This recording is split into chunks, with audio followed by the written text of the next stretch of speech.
Hello, hello, everyone watching at home. It's Miranda Valentine, editor of the lifestyle blog, Everything Sounds Better in French. And today we are gonna make some delicious pizza dough. Now this versatile recipe works great for pizza, stromboli, or calzone, and it gets its rich depth of flavor from a long, slow fermentation process. Preferably, it's gonna chill overnight in the refrigerator. So 1 pound or 3.5 cups of unbleached bread flour or more is needed. Then we have 2 teaspoons of honey here. You could also use granulated sugar, 1.5 teaspoons of table salt, 1.25 teaspoons of instant yeast, and then we have 1.5 tablespoons of extra virgin olive oil or more as needed. So we are going to start by combining all of our ingredients over here in this bowl, and I've got a hand mixer here. You could also use, just like an electric mixer, but it'll definitely help you out. And let's add in our honey. Now you may have noticed that I have this water over here as well. This is gonna come in a little bit later. I have 1.5 cups plus 2 tablespoons of cold water. It's gotta be 60 to 65 degrees. So I've put in some ice cubes that are now melting because we wanna make sure it's cold. That's really important. Okay, so I'm just gonna kinda mix this together. Okay.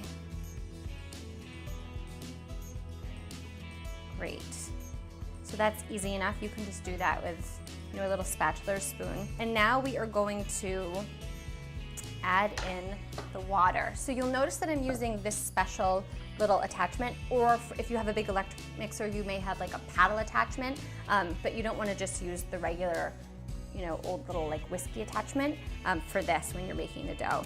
So we're gonna put this on medium.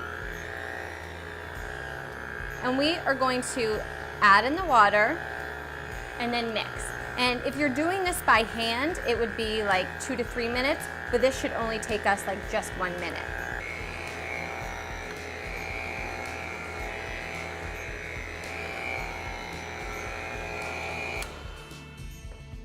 Just keep on keeping on. And when you're working with the dough, so see at the bottom, like how my flour has settled. So the bottom's nice and floured, but the top's kind of sticky. So it's nice to just kind of fold it over to absorb that flour. Perfect. And we're looking pretty good here. I don't want to over mix it. There's definitely such a thing.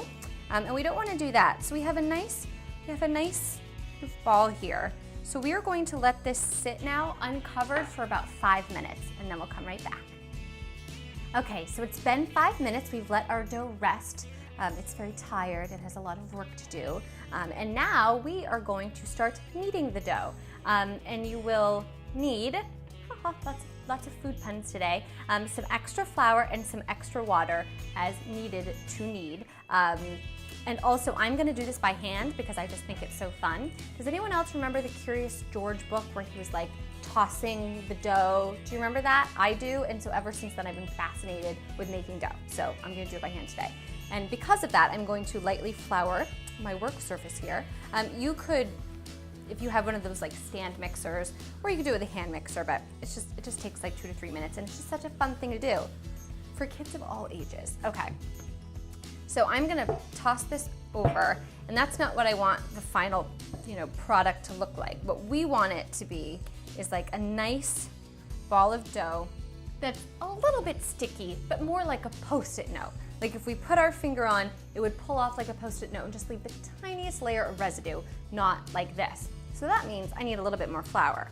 So we're just gonna go slowly, and I also have some cool water over there in case you do a little bit too much flour, then you need to add more water, etc., etc. So we are just gonna keep doing that. A little more flour. And we are gonna knead this for like 2 to 3 minutes. And again, if you notice that it's sticking to your hand too much, then that's no good. So I'm just gonna knead, fold, and continue this for 2 to 3 minutes. Okay, so I've got my great little, see how that's like a tiny bit sticky? Exactly what I was saying, but like it's not coming off on my finger, there's just the littlest bit. Perfect residue. So let's set this aside. Now, you want a bowl that's twice the size of the dough, and you want it to be oiled. So I've lightly oiled it. I've just, put some olive oil in here. We're gonna pop it in, and I'm just gonna toss it once to like coat it in the oil. Perfect, okay. Now we're going to put some plastic wrap over the top. This is our chilling process. And we are now, with the plastic wrap firmly in place, we're gonna pop this in the refrigerator for at least 8 hours. If you notice that the plastic bulges at all, you can simply release some of the carbon dioxide by just lifting up one of the edges, sort of like burping it. You're gonna burp your dough, and then you'll be all set, and then you're ready to go on and make some delicious pizza or calzone or stromboli. Just follow your regular recipe. But there you have it. It's so easy and so worth making your own pizza dough. Thanks for watching. Make sure to subscribe. And if there's something that you want to learn how to make, send me an email at requests@mahalo.com. And don't forget to check out our other great videos.